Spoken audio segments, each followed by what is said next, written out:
Hello everyone, welcome to adventure journey. നമ്മൾ ക്രിസ്മസിലേക്ക് വളരെ അടുത്തുകൊണ്ടിരിക്കുകയാണ്. എങ്ങനെ ഉണ്ടായിരുന്നു ഇന്നലെ? ഹാപ്പി ആയിട്ട് പോയില്ലേ?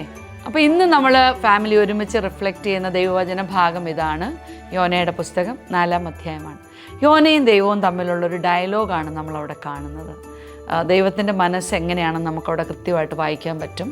യോന എങ്ങനെയാണ് കാര്യങ്ങൾ കാണുന്നത്, നമ്മൾ ഫാമിലി ഒരുമിച്ച് റിഫ്ലക്റ്റ് ചെയ്യുക. ഇന്ന് നമ്മൾ കേൾക്കാൻ പോകുന്നത് ഒരു നടന്ന സംഭവമാണ്.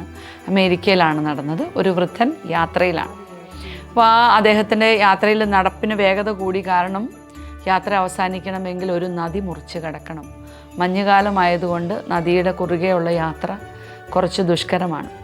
അപ്പോൾ അദ്ദേഹം വളരെ വേഗത്തിൽ നദിയുടെ അരികിൽ എത്തിക്കഴിഞ്ഞപ്പോഴത്തേക്ക് അദ്ദേഹത്തിന് മനസ്സിലായി വലിയ വലിയ മഞ്ഞുകട്ടകളുണ്ട്, നദിയിലിങ്ങനെ കിടപ്പുണ്ട്. അപ്പോൾ അതിനകത്തൂടെ നടന്ന് ക്രോസ് ചെയ്യാമെന്ന് പറയുന്ന ബുദ്ധിമുട്ടാണ്.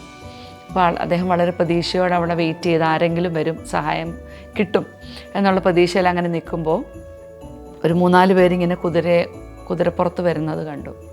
അപ്പോൾ ആദ്യത്തെ ഒരാൾ വന്നു. അയാൾ ആ നദിയിലേക്ക് ഇറങ്ങാൻ പോകുമ്പോഴത്തേക്ക് വൃദ്ധൻ ഇങ്ങനെ അയാളുടെ കണ്ണുകളിലേക്ക് ഇങ്ങനെ നോക്കി. അപ്പോൾ പുള്ളി ഇങ്ങനെ വളരെ ഗൗരവത്തിൽ നോക്കിയിട്ട് അദ്ദേഹം നദി ക്രോസ് ചെയ്ത് മുന്നോട്ട് പോയി. രണ്ടാമത്തെ ആളും വന്നു.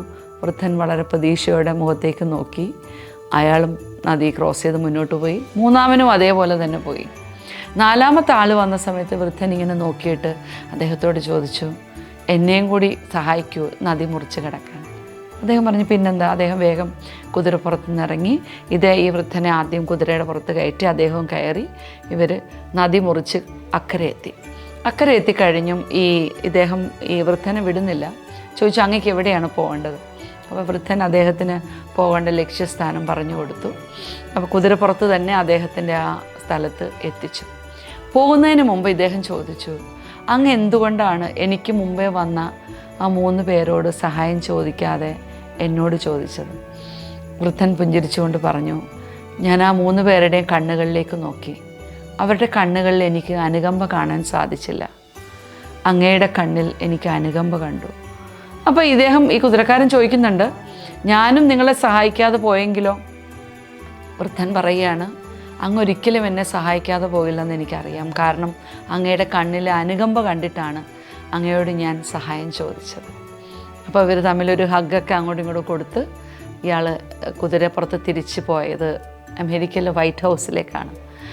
ഇതാരായിരുന്നു ഈ കുതിരപ്പുറത്ത് വന്നയാൾ? അമേരിക്കയുടെ 3-ാം പ്രസിഡൻ്റായ തോമസ് ജെഫേഴ്സനായിരുന്നു. അനുകമ്പയുള്ള കണ്ണുകൾക്കുടമയായ വ്യക്തി. ഒരുപാട് ആൾക്കാരോട് ജീവിച്ചിരുന്ന കാലഘട്ടത്തിൽ അനുകമ്പയോടെ പെരുമാറിയിരുന്ന ഒരു വ്യക്തിയായിരുന്നു അദ്ദേഹം. നമ്മുടെ കണ്ണുകളൊക്കെ എങ്ങനെയാണ്?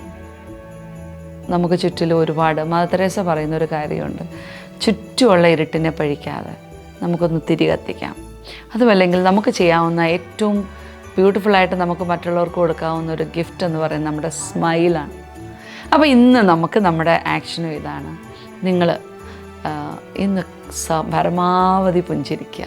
കാണുന്നവരോടൊക്കെ നല്ല പുഞ്ചിരി സമ്മാനിച്ച് ഇന്നത്തെ ദിവസം വീട്ടിലും എല്ലാവരോടും ഇങ്ങനെ മോഹമൊക്കെ കറുപ്പിച്ച് ഭയങ്കര സീരിയസ് ആവാതെ നമുക്കൊന്ന് അങ്ങോട്ടും ഇങ്ങോട്ടും സ്മൈൽ ചെയ്ത് ഇന്നത്തെ ദിവസം ബ്യൂട്ടിഫുൾ ആക്കാം. പോസ്റ്റർ ഡിസൈൻ ചെയ്യുക.